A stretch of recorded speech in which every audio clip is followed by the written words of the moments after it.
Hey everyone, Sourdough Barbie here. I am going to talk to you today about making sourdough bread on the cheap, if you will.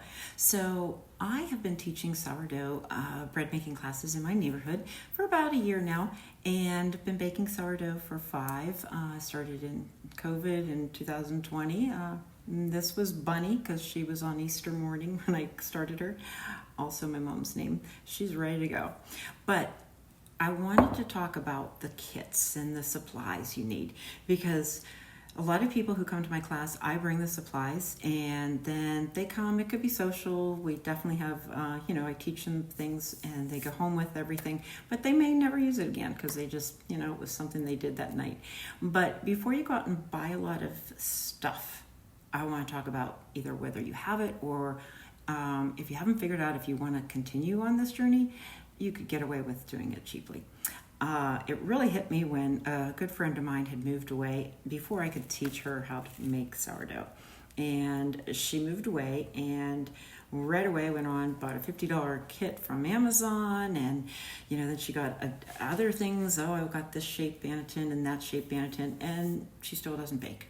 So rather than invest in everything, try out things that you like or don't like. I'm going to talk to you about what you can get away with, pros and cons, things you might already have, things that are cheap. Certainly, you could definitely spend money and just let it sit in your kitchen. But if you are someone who is even thinking, this might not be for me, or I want to, explore, or even if maybe you're on vacation and you want to make, you're like, oh, let me bake something for my friends or family or whoever, and you brought your starter and just assumed that kitchen would have something and it doesn't. So anyway, we're going to do it a bunch of different things that you can get away with. So one is the jar. It's so simple. So you have your sourdough, starter. Someone gave it to you, or you're starting your own. This is a ball, that name brand starter or jar, and it's glass. I do highly recommend glass, but that's mostly because I don't like plastic. But she is ready to go, Bunny. I'm going to be baking with her later today. She's probably ready to come over if I don't finish this soon. But this lid, love it. I have like 3 sets of these. I did get them on Amazon. I've had them before that. I didn't do it just for this because I may have a cut onion on it, the small ones, lemons, limes, whatever. But it is something nice because if it does explode, like this might, it's not going to ooze everywhere. Now, if you buy a jar and you just want to keep the lid on it, that's okay too. Just make sure it's loose. But let's say you don't buy a jar and someone shows up because you're on a whim, want to start sourdough, but yet you haven't yet journeyed to get anything. My nail lady, for one, I gave her a starter. She still hasn't done it, but I actually might send this video. But I gave you the starter, a dry starter, and now what? So rather than go out and buy everything, a jar. This had, I can't remember if it was pickles or sauerkraut, but has a wide opening. That's what you definitely want, because when you stir it, it's going to be very useful. Now, you see I had this big black thing. This was nothing more, this rubber band. Now, it does have like the times and days. Never used it that way. I tried. It came with like a thermometer that you stuck on there. Useless. Don't even bother with that. It's just to judge it. So it started this morning before I went to church, right there, and obviously it's come a long way.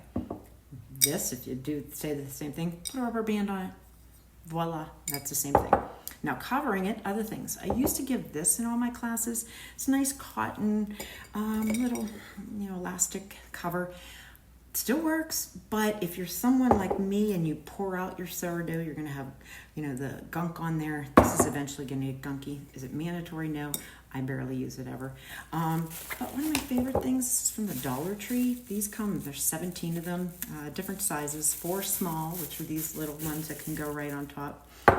7 medium, they're the blue ones, and then larger ones, there's 6 larger ones. So, back to the starter itself. Now, stirring. People use a bunch of different stirrers just to stir your, water and flour. I actually had just threw one of these away this week because when I was using it so much, the thing just kind of broke back and it was metal exposed. That's not good. But if you have one, great. This is my favorite. It's a long wooden one, so it's nice because especially when I'm having a sourdough class, I use a jar that's like 32 ounces and I really get in there. Very nice, but not mandatory. The good old handy dandy chopstick. These are very nice because it really gets it aerated in there, and when you're stirring it, it can really go in. You can scrape the sides, scrape them down, so that's also very nice when you're stirring it. So now that you have your sourdough, you put it in, or the starter, whether it sits on your counter. If you do put it in the refrigerator, I would actually have a nice cup on this, or definitely the lid. You can, if it's not going to rise anymore in the refrigerator, you can do that. So now it's time to make the dough. What do you make the dough in? If you have a KitchenAid, great, use it. But some people don't like to use theirs because they really want to get in with their hands. You can actually start with mixing your hands. Personally, I've never done that. I shouldn't say never. I don't like to. I have nails. I'm going to get all that gunk under me. So what I like to do is get a bowl. I don't always mix in this bowl, but it's here, so I want to show you. But this is a Danish whisk. So this Danish whisk is nice to get the dough started because it's going to be sticky at first. So whether you need the rest of it by hand or continue with this, not mandatory, you can use a fork. I would not recommend like a whisk like you would whisk up eggs, because that dough is going to get stuck in all those things. So if you're going to do that, fork is even better. Like I said, hands. So now it's time to take the dough out of here. Whether you're going to bulk ferment it ready or if it's already done your stretch and folds, this is a dough scraper, which does what its name tells you to, scrapes the dough out. Plastic, cheap. You can buy in bulk. I actually am also an epoxy artist, so the epoxy I probably have 40 of these just because I buy so much epoxy and they give them in there. Anyway, it also has a flat side. So let's say you're going to divide your dough. Maybe you're making biscuits, or like this morning I made some cinnamon raisin English muffins. My first time, turned out great. I could cut them up that way. This is a bench scraper, different than a dough. You can't really get that out of there, but this is really good for when you're cleaning your counters or when you're dividing your dough. It's a little bit sharper. Again, not mandatory, but it is nice, and it's actually, I've seen them at the dollar store. Nowadays, who knows, it might even be up to $1.75 times now that you're here, but it is nice because it gets it off of your counter when the flour kind of dries, so I do like that. So back to things I think are really good, and my personal thing is a scale. So this is an old scale I had from Weight Watchers. Been there so many times. That is one thing I say that I would invest in. If you have one, fabulous. If not, that is one I think I would do, because volume baking and versus weight baking is different. I also cook a lot. I cook like my grandmother. Throw this, throw that. Great for cooking. Baking and sourdough, no. So, and I found this out by my sister-in-law, who I had a couple years ago gone to her house at Christmas, and she had this fabulous looking starter. I'm like, that's awesome. So she made some focaccia bread. That's great. And here to find, she didn't have a scale. Here she had been working with sourdough starter, and she'd never made actually a loaf. She just was doing the focaccia. So she didn't see the importance. Amazon, she got her early birthday present the next day. So I highly recommend that, because it just is better than just guessing it's a cup or is it, 150 grams. It's just easier. All right, so now it's time. I showed you the stirs. It's time to put it in a banneton. So a banneton is nothing more than the shaping vessel. So you don't cook in the banneton. It's just whatever form you want, whether it's a batard, the long one, or a bowl that is the round one. So most people get it on the kits. They get this, wooden pulp, bamboo pulp banneton, and there's a cloth in it, similar to this. I just have it over there somewhere. I personally have flour in mine, and that's, believe it or not, you're not supposed to clean these like with water. Now, mine came with this brush, and you can brush it out, which I'll do every once in a while as well. Again, do you need one of these? You probably have a clean brush somewhere. So, but that's the normal one you would do that everybody gets. And then if you want to upgrade, you can even get this nice wood pulp one. I personally do like these, but I only have two, and I say that because if I'm doing a lot of loaves, I sometimes need just more vessels. So in that case, what I did, especially around Easter, I made a bunch of bunnies. I think I had 45 of them. So these are nothing more like the bread basket things. Super duper cheap. These I think it came in a 4-pack at Hobby Lobby on clearance. I want to say they were like, I think 74 cents for 4 of them because they went on clearance. Even if they're not, the Dollar Tree has them for 4 for $1.25. Then these are a little bit more expensive, but you can buy them in bulk. These actually is what I'm starting to use for my classes because it allows the air to come through here, has a great shape. And you don't need, if you have a cover for it, that's fine. But just a regular old kitchen towel, tea towel, I dust it. That's something nice, whether you use, I definitely do cotton. This cotton one, actually, this is a basket I had, just kind of like an oval shape. I think it was my parents. That's how long I've had it. But I have this waffle shaped, I don't know if it's like in between a rag and a tea towel, but it's small. And so when I dump it, it actually has that print. So that's kind of fun. But it is cotton. I highly recommend cotton. When I first started out too, I was giving these to my class, mostly because it was saving me. At the time, I could buy them bulk. I can't buy them bulk cheap as much. I do like them because you can clean them. Is it easy and cheaper if you're buying a kit? Yes, I still occasionally use them.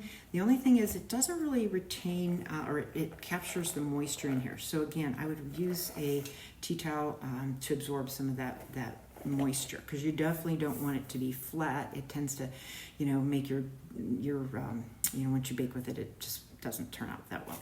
So, but when you put that in the vessel, again, do you put, one of these nice bags over it, shower curtain, whether you got it, at a recent hotel stay or you have them, or simply a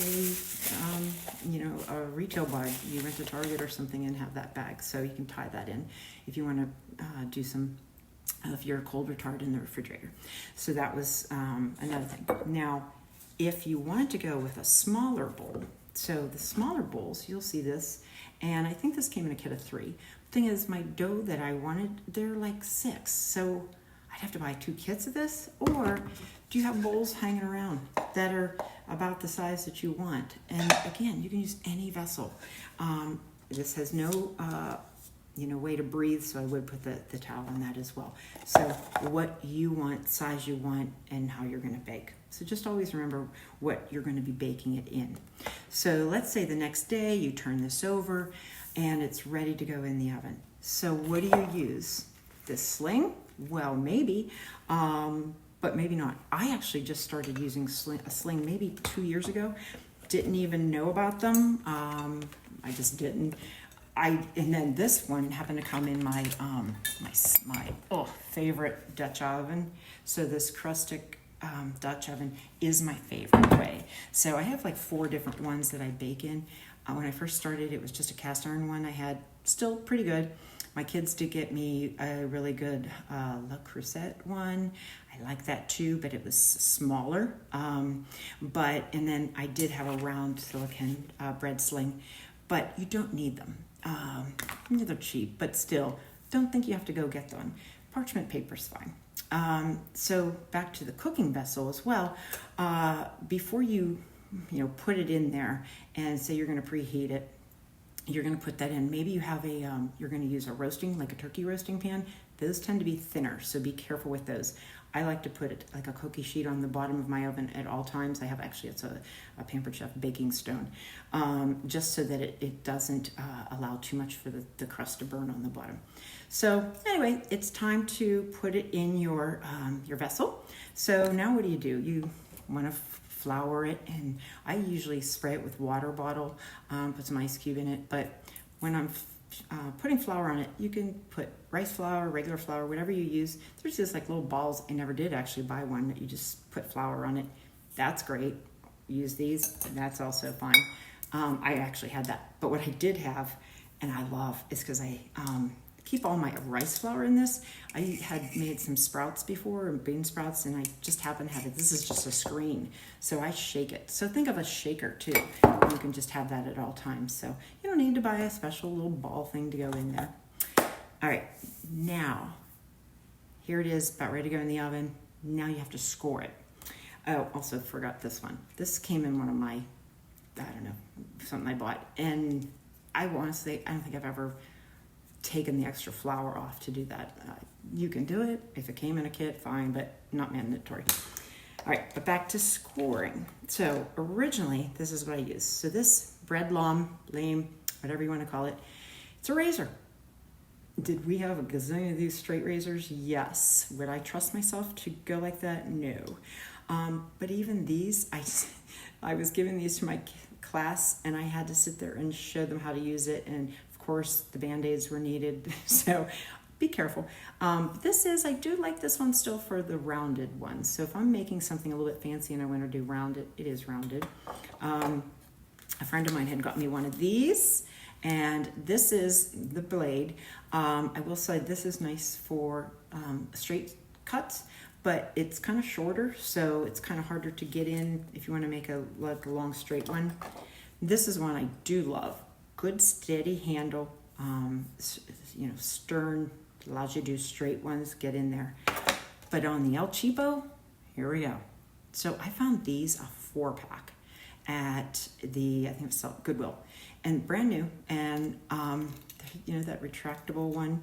And look, just take them off when it's done or needs to be, it gets a little dull. Because you really don't want like a kitchen knife unless you have a super, super duper sharp knife. Look how it's straight, true. This is highly recommended. Again, on the cheap. Now, would you get a box cutter that maybe you've been using? Maybe, but if you have two, maybe just one specifically for that, like for that blade. So anyway, you put it in the oven. Then what? You want to measure your the temperature of the dough. I didn't go out and buy a new thermometer. I had one. It was a meat thermometer. We clean it. Actually, I'm vegan, so I don't eat meat anymore, but I do still cook it. But just put that in there. Voila. You have it. If you don't, you kind of can tell about, I didn't do the measuring of the temperature for probably 2 or 3 years. I didn't even know you're supposed to do that. But yeah, if you have one, that's great. I found them cheap as well. All right, so I hope you find this very helpful. As through my classes, I always like to have people give me questions. Have you found a cheaper way or a better way to do something? It can be a fun hobby. It really can be. You make mistakes. I just looked down and forgot one more thing. Oh, this one. So this double loaf pan, this is really good, actually. Here's why I like these, because before I only had one, and it was a bigger size. You can not only use it as a banneton, but cook in it as well if you put two together. Now, if you don't have two, I even had one mismatched, until I got two that matched. Or if you do open baking, this is nice too, that you can just, put that in, let me back up. If you do two of these and you take the lid off of the second part, but there still is open baking, so you didn't need a vessel for the crock or the Dutch oven. All right, I'm rambling now, but hopefully these were helpful. Like I said, please like, comment, and share this video. I'm trying to raise money for my daughter's wedding coming up in a year almost now. All right. Thank you, everyone. Sourdough Barbie.